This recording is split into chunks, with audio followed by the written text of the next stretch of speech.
Hey folks, this is Balaji from Brave Young Heroes. We are back with another incredible masterclass in the Raising Resilient Kids Summit. Now, this handsome gentleman to my right is a world-renowned psychologist.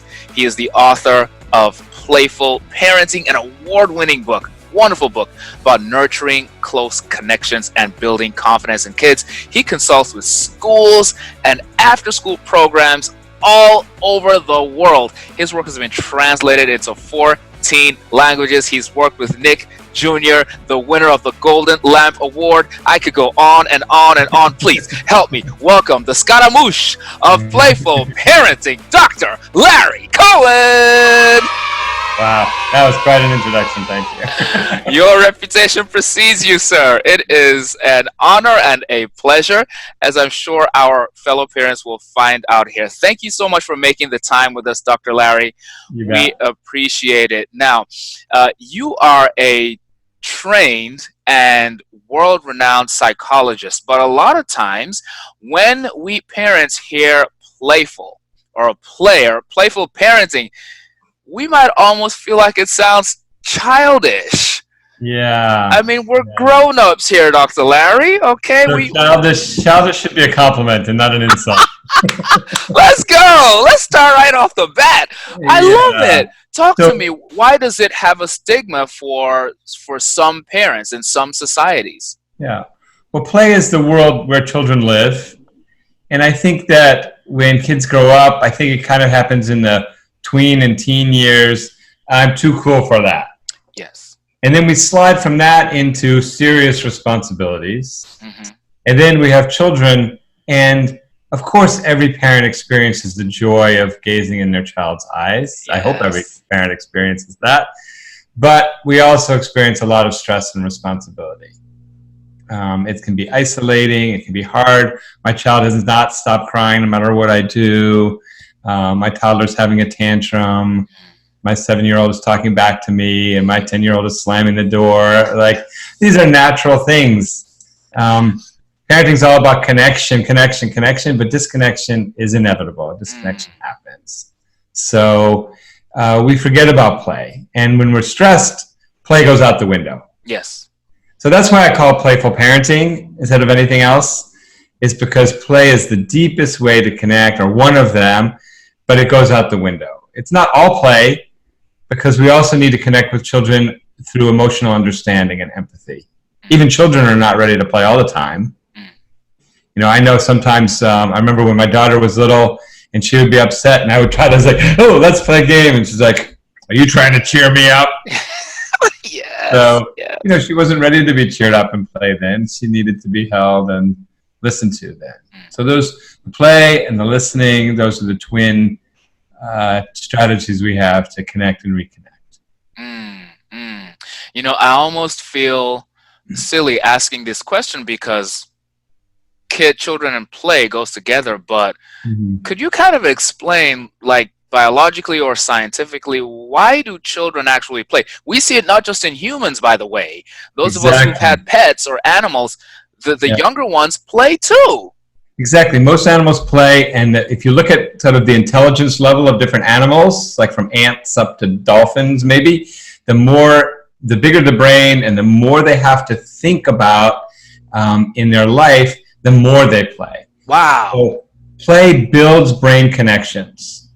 So we think about the big brain as a good thing, but it's really not a big brain. It's a connected brain that really brings intelligence. Wow. And play builds connections in the brain. So let me contrast two things. You have a 4-year-old, say, and you're drilling your 4-year-old on colors. Okay? This is red, this is green. What color is this? What color is this? Okay? Right. There's a very narrow band of the brain being used right there. Okay. But you have a child playing in dramatic play in a colorful area with colorful toys. And they're playing and they're imagining. Well, their brain, the entire brain is active. Wow. Their emotions, their language, their memory, their social engagement is probably the most important part. The colors, the names of the colors, the sensory experience. what the tomato feels like when you're holding it. Mm. This is activating the whole brain and building connections between each of those different pathways. And Wow. play does that better in children than anything else. Hmm. So we don't know that that's the purpose of play, but this is certainly a great benefit of play.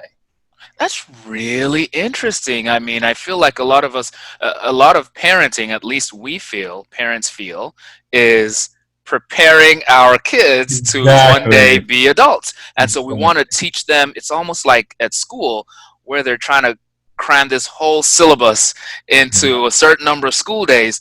We're trying to make sure these kids learn all the lessons so that Yeah. once they're out of the house, they can Right. fend for themselves. But you're saying that while we want to be stern about these lessons, like hurry up, I got to get to the next one, maybe playing Yeah. through those lessons might help the kids internalize them more. Exactly. And practicing adulthood is one aspect of play. So children Huh. play mommy and daddy, and they play on, different jobs and identities, and they pick up everything, and it's a phone now. Um, but it's the same for wolf pups. Will practice hunting, but it turns out if you stop wolf pups from being able to play, they can hunt fine, but they can't make friends and they can't find a mate. So Oh. playing helps with a crucial part of social development.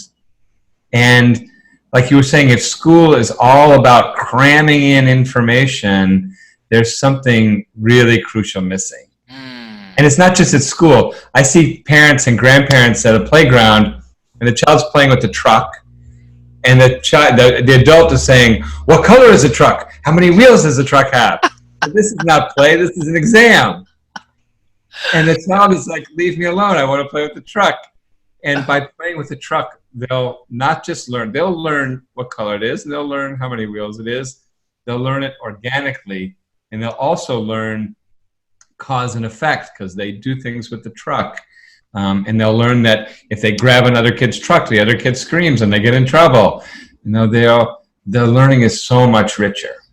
Mm. Mm. That is so interesting. Now, uh, Dr. Larry, we know that in this common day and age, kids have a lot more technology, there's social media, video games, and play is seeming to shift a little bit between, I guess, technology and then structured play and extracurricular soccer, Yeah, baseball. yeah, It seems there's the gap between is widening. A lot of the unstructured play that we had as kids right. is fading away. Is that a sky is falling situation? Because a lot of us parents feel a bit panicked about that. We don't know yet the benefits or the dangers of all the technology. This is so new. And so that remains to be seen. And we kind of did this incredibly huge social experiment with our own children without thinking about it, right? That's right. If you're in a university and you're a professor and you're going to do an experiment and you're going to use a bunch of college sophomores to be your subjects, you have to go through a very careful review Yes. of whether this is safe to do with these people, right? But Mm. our culture is doing a giant experiment using all of our children without any review. Oh So my. I do worry about that a little bit. So we don't know and there might be benefits that we're not aware of also. Mm. But we know some things that we're missing. And you mentioned the structure, the unstructured. And we do know that there's a huge benefit to unstructured play. And the soccer league doesn't provide this either. So the kids playing on the playground, making up their own rules, arguing about the rules, which Mm. adults hate. Conflict. But children's moral development comes from arguing about the rules and entering into that conflict. And it's not pretty.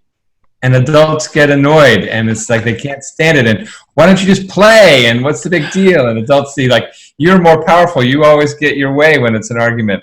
Well, this is something that children are learning and figuring out. Wow. Wow. So an adult-led league, and there's more and more adult-led sports instead of unstructured play. This is a problem also. But at least the soccer league gets your body moving. right? So one thing about sitting, you get a lot of exercise in your thumbs if you're texting or you're playing a game, but your body's not moving. Right. And when I was talking about the different parts of the brain integrating, two things that should be part of every learning are social engagement Okay. and physical engagement with the world. Okay. And we know that video games don't have much of that physical engagement. There's a lot happening on the screen, but it's not happening with my body. Mm, mm, mm. That's true. And so as we think about play, even with that awareness, I guess because it's such a contrast to our childhood, we're sort of aware that something is amiss, even if we're not equipped to change it, if we don't feel equipped, I should say, Right. to change it.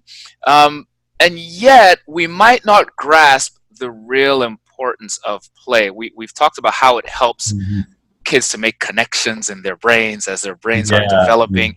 But you've also talked about play increasing a child's confidence.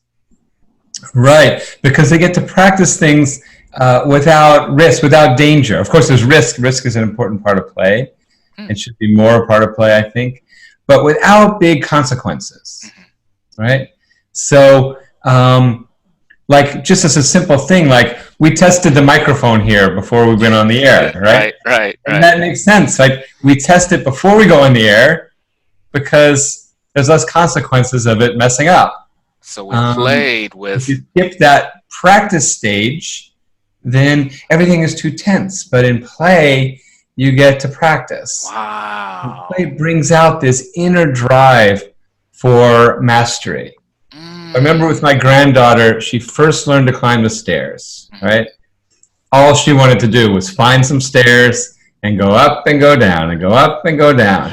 And when it was too easy, she wanted bigger stairs, or she wanted to try something new, and she wanted to jump holding hands from the stairs, right? And I remember this with my daughter when she was 4. She was doing the monkey bars, and she wanted to stay after school, after preschool. She wanted to stay after every day and practice. And she was so proud of the calluses on her hand. Wow. Monkey bars. And she didn't care how much she fell.